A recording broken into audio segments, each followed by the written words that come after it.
வெற்றிவேல் முருகனுக்கு அரஹரோஹரா.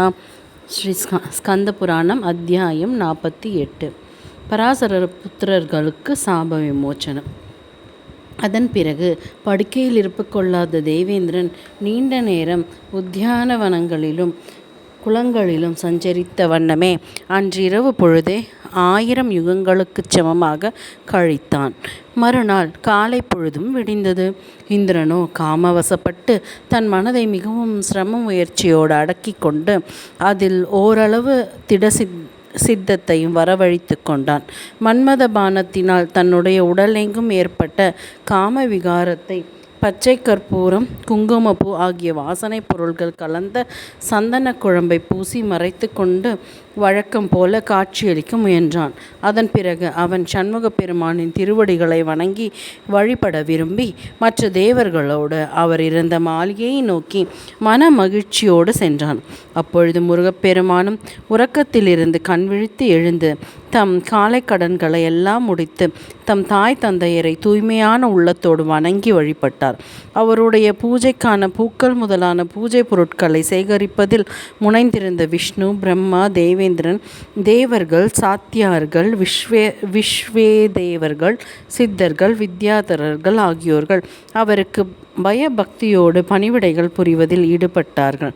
அகண்ட விபவங்களுடன் பாசுபதம் என்ற நோன்பு எடுத்து தன் பிதாவான சிவசங்கரனை முருகப்பெருமான் பூஜித்து வந்தபோது சிவபெருமான் தன் பத்தினி பார்வதியோடு ரிஷப வாகனத்தில் தம் கணாதிபர்கள் புடைசூழ குமாரனுக்கு எதிரில் தோன்றினார். தம் அருமை புத்திரனுக்கு தம்மிடமிருந்து சங்கராஸ்திரத்தையும் மற்றும் தம் ரௌத்ராஸ்திரத்தையும் பாசுபதாஸ்திரம் ஆகிய திவ்யமான அஸ்திரங்களை கொடுத்து அவருக்கு ஆசி கூறி அனுக்கிரகம் செய்து தம் தேவியோடு மறைந்தார். அதன் பிறகு தேவசேனாபதியான சண்முகர் தம் பிதாவை நமஸ்கரித்து வணங்கி அங்கிருந்து தம் ரதத்தில் ஏறி புறப்பட்டார். அவரோடு பிரம்மா, விஷ்ணு முதலிய தேவர்களும் புறப்பட்டு சென்றார்கள். அவர்கள் அனைவரும் யாத்திரை வழியாக திவ்யமான சில திருத்தலங்களை கண்குளிர தரிசனம் செய்து கொண்டே சென்ற பொழுது போகும் வழியில் தண்ணீர் வறண்டு பொட்டற்காடான ஒரு பாலைவனத்தை வந்தடைந்தார்கள். காட்டுத்தீக்கு நிகரான உக்ரம் வாய்ந்த அந்த பாலைவனமோ யாராலும் உள்செல்ல முடியாதபடி மிகவும் கொடுமையை நிறைந்ததாக தோற்றமளித்தது.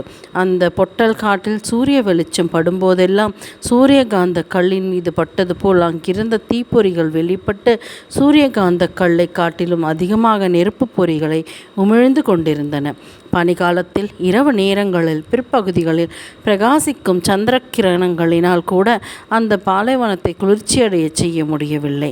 அங்கே முளைத்து கிடந்த சப்பாத்தி கள்ளி முதலான முட்செடிகள், மரங்கள் எல்லாம் மழைக்காலத்தில் கூட கடுங்கோடையின் வெப்பத்தை இடைவிடாமல் அனுபவித்து கொண்டிருந்தன.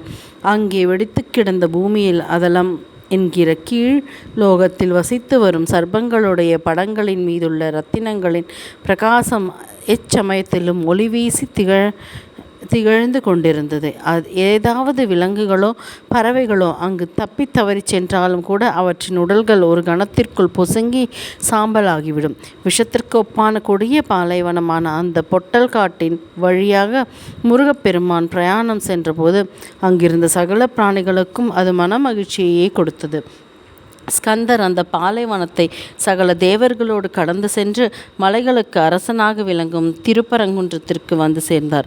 அந்த அழகிய மலையில் தப்தர், அனந்தர், நந்தி, சதுர்முகர், சக்கரபாணி, மாலி என்னும் 6 முனிவர்கள் தங்கி வசித்து வந்தார்கள். அவர்கள் சிவகுமாரனை வெகு தொலைவில் இருந்து பார்த்து கொண்டே மிகுந்த வணக்கத்தோடும் பயபக்தியோடும் நமஸ்கரித்தார்கள். அப்பொழுது தேவேந்திரன் சண்முக பெருமானுக்கு அம்முனிவர்களை பற்றி வரலாறுகள் எல்லாம் கூறி விளக்கினான். சிவகுமாரரே, இந்த 6 முனிவர்களும் வியாச முனிவரின் மூத்த சகோதரர்கள், பராச முனிவரின் மைந்தர்கள். இவர்கள் 6 பேரும் கேடு கெட்ட மதியோடு சரவண பொய்களில் உள்ள மீன்களை பிடித்து அவற்றின் வாயில் கயிறுகளை கோர்த்து கட்டி கரைக்கு இழுத்து கொண்டு வந்து விளையாடி பொழுதுபோக்கினார்கள். அதை பார்த்துவிட்ட இவர்களுடைய தந்தையான பராசர முனிவர், கெட்ட மதிப்படைத்த குமாரர்களே, அந்த மீன்களை நீங்கள் அறிவுக்கெட்டத்தனமாக துன்புறுத்தி மகிழ்கிறீர்களே, இவைகளை போன்று மீனாக நீங்களும் மாறக் கடவீர்கள் என்று சபித்து விட்டார். உடனே 6 முனிவர்களும் தங்கள் தந்தையின் சாபத்தினால் அச்சமடைந்து தங்கள் தந்தையின் கால்களில் விழுந்து நமஸ்கரித்து கரங்களை சிரமேற்கூப்பி தொழுது தங்களுக்கு சாப விமோச்சனம் அளிக்கும்படி வேண்டினார்கள். பராசரரும் தம் புத்திரர்களின் அச்சத்தை போக்கும் வகையில், என் அருமை குமாரர்களே, பரத்வாஜ குமாரியான பார்வதி தேவியின் தாய்ப்பாலை நீங்கள் எப்பொழுது அருந்துகிறீர்களோ அந்த வினாடியிலேயே நீங்கள் இந்த சாபத்தில் இருந்து விடுதலை அடைந்து உங்கள் சுய உருவங்களை பெற்று விடுவீர்கள் என்று கூறினார். அதன் பிறகு இந்த 6 தவசீடர்களும் தங்களுடைய அந்தன தேகத்தை விடுத்து மீன்களாக உருமாறி விட்டார்கள். வெற்றிவேல் முருகனுக்கு அரஹரோஹரா.